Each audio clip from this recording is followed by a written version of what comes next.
The station covering all of the DMV. This is DC News Now. You're watching DC News Now at 9. And coming up tonight, a killer on the loose in Northern Virginia. 4 people shot at a home in a quiet neighborhood hours into Memorial Day weekend. And now, with a manhunt on for the person who pulled the trigger, neighbors say they are terrified. Plus, could swimming pools help keep kids, there we go. It is a Friday night, ladies and gentlemen. Out of trouble this summer. We hope so. Well, we're going to use this space to bring our kids just to get away from the violence. Temperatures are up and so is violent crime. And tonight, hear what DC is trying to do to get ahead of the trend. And good evening, everyone. It was a wonderful weather week, right? As we go into your Memorial Day weekend, tracking more sunshine and a few showers. We'll time things out coming up. All right, good Friday evening, and thank you so much for joining us tonight. I'm Thasmeen Muffis. Hi, everybody. I'm Chris Flanagan. It is a shocking, tragic day for one's Prince William County neighborhood. This is what people saw when they were getting home from school and work to start a holiday weekend. A block turned crime scene. A mass shooting leaving 2 men dead, another 2 injured and in the hospital tonight. Now, so we don't know how those 2 men are recovering, but what we do know, whoever committed this act of violence is still out there, and police are desperate for help. Our Northern Virginia Bureau reporter Max Marcilla joining us live tonight from Birchdale Avenue in Woodbridge. Yeah, and Max, you've been there for several hours now following the shooting at around 2:30 this afternoon. Yeah, people who live there say where this crime happened is both shocking and frustrating. That's right. They describe this as a quiet neighborhood. It's still quiet tonight, but what we're going to show you is new. Police have since taken down some of the crime tape and now are inside the house investigating. You may have seen, it looks like they're taking photos inside the house where they say a lot of this violence happened. But again, police are still investigating, asking for help. Here's what we've learned throughout the day. A search for a killer is on as Prince William County Police still work to figure out who is responsible, what they did, and why they did it. They're advised and we'll be around to the shooting. When police first responded just before 2:30 this afternoon, they found a man dead outside of a home on Birchdale Avenue. And then when they went inside, they found 3 more men, all shot. 1 died at the hospital. The other 2 are still in the hospital. We are very convinced that the violence that took place at this residence today is limited to this individual home. PWCPD says the initial investigation shows that the 4 victims and the suspect were all in the home together, but the alleged shooter fled and he's still out there. Police say he's not in the area, but did not offer insight as to where they think they could be. They're not here where we are. That's the extent of what I know today.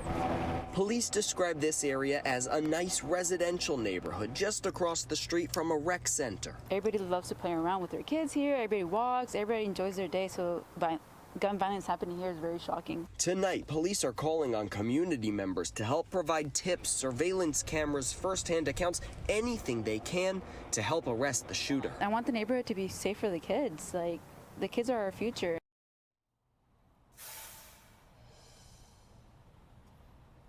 Now, tonight, police are, again, they're asking anyone for help. They say that they will update the public and us when they do have a potential description of a suspect or a car that they may be driving in, perhaps a location they think they may be going to or at. When they update that, we'll update you. As far as the people inside the house and the people shot, they have not released their names because they are still waiting to notify next of kin. Again, if and when we get that update, we'll update you. Reporting live in Woodbridge, Max Marcilla, DC News Now. Max, thank you. Staying on top of there. And also, we're following breaking news just in from Prince George's County. Police are on the scene of a man found stabbed to death in District Heights. So this happened around at 6:30 this evening. We're told the victim was found dead inside an apartment building on Brooks Road, right near Pennsylvania Avenue. No word yet on a suspect. And all new tonight in Virginia, a man accused of stealing a rifle from an Arlington County police car and walking into Pentagon City Mall while armed has now been arrested. 21-year-old Tyler Rodriguez Hernandez is being held without bond. Officers say around 9 this morning, they were called to a parking garage in 12th Street South near the shopping center. That's where they say they found the suspect carrying a rifle and wearing a ballistic vest with police insignia. Investigators determined the man had set off a fire extinguisher, then used a shovel to break into a parked police car where they say he removed the rifle and other items. No one was hurt. All right, and switching gears now, you're taking a live look at traffic at the Chesapeake Bay Bridge. Now, hey, it's looking great right now. It seems like everyone has gone to their destination. Things are really smooth and clear. Earlier, there was an accident that delayed traffic for about 45 minutes. But this weekend, 37 million Americans, AAA predicts, are traveling by road. That's an additional 2 million from last year's holiday. Yeah, and if you're traveling by plane and you haven't left yet, well, you are certainly in luck. The FAA expects the least busy day at the airports will be Saturday and Sunday. Monday, though, you might imagine, could be a whole different story. All right, weather should not be a problem if you're flying or driving tomorrow. Let's check in now with Chief Meteorologist Janessa Webb.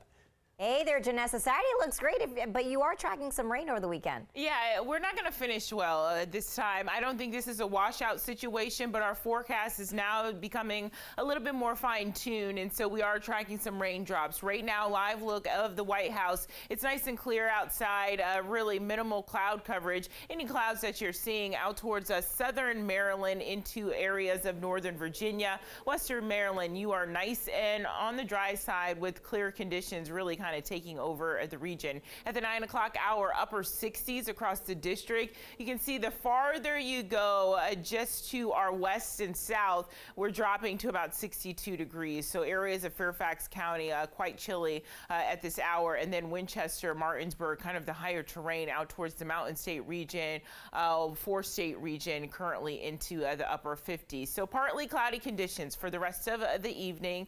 Zero concerns if you're going to do some late evening plans or say you have to go to work tomorrow morning. Really, you're going to wake up to a good amount of sunshine. Here's our next storm system. It's out towards the panhandle of Florida, quickly going to make its way across the Carolinas and then move into our area. Let's time things out coming up. All right, sounds good. Janessa, well, if you're not traveling for Memorial Day, there's plenty to do right here in the DMV. Family-friendly activities Sunday at the annual Memorial Family Field Day.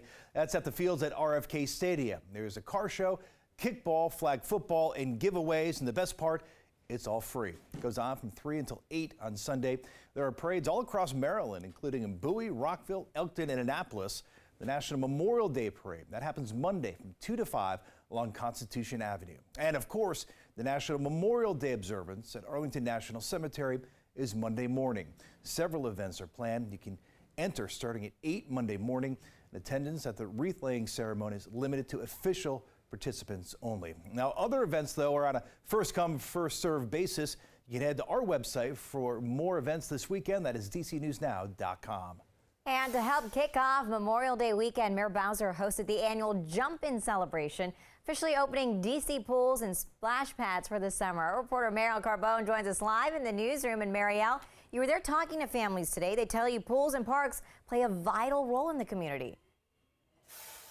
Yeah, that's right. But they say DC pools and recreation centers do more than just help families cool off. They're a safe space for kids, especially during those summer months where we know youth violence typically ticks up. It was very cold the first time when I got in. For kids like 9-year-old Grayson Holmes, Randall Pool is a place to let loose. Makes me feel like I'm free and be able to go in the water. The kids can just be kids. But Neil McDonald with nonprofit Good Projects says this pool and other DC rec centers serve an even bigger purpose. Our kids don't have a safe haven.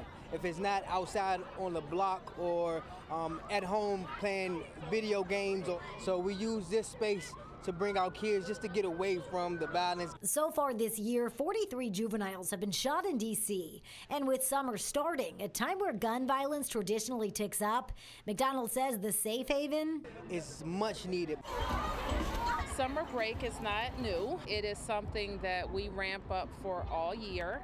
Mayor Muriel Bowser says this year the district invested $17 million in Rec for All, an initiative that expands programming for kids through the Department of Parks and Rec. That includes 13,000 summer camp slots. There needs to be a lot more rec centers, a lot more outlets. Lenise Pringle, a mother of 4, supports the added investments, but would like to see even more done to keep kids safe. See on the news so many young babies dying, car accidents, drive-bys, everything. It's so important to keep our young people safe. Now, Bowser says the district is making other investments in rec centers as well, like the lighting and security. Plus, certain rec centers in several neighborhoods across the district do have extended hours right now. Chris and Thesmine, all of the pools and splash pads are open as of tomorrow. Reporting live in the newsroom, I'm Marielle Carbone, DC News Now. All right, Marielle, thanks. Should be a fun day. So it is the unofficial start of summer, which, as Marielle mentioned, public pools open around D.C. and around the region. To see when your pool opens, just head to the front page of our website at dcnewsnow.com. And still ahead at 9:30, pools still plagued by lifeguard shortages. Our Yamari Sase talks to a pool supervisor in Greenbelt, Maryland, about how they plan to get by the summer as a hiring window now winds down.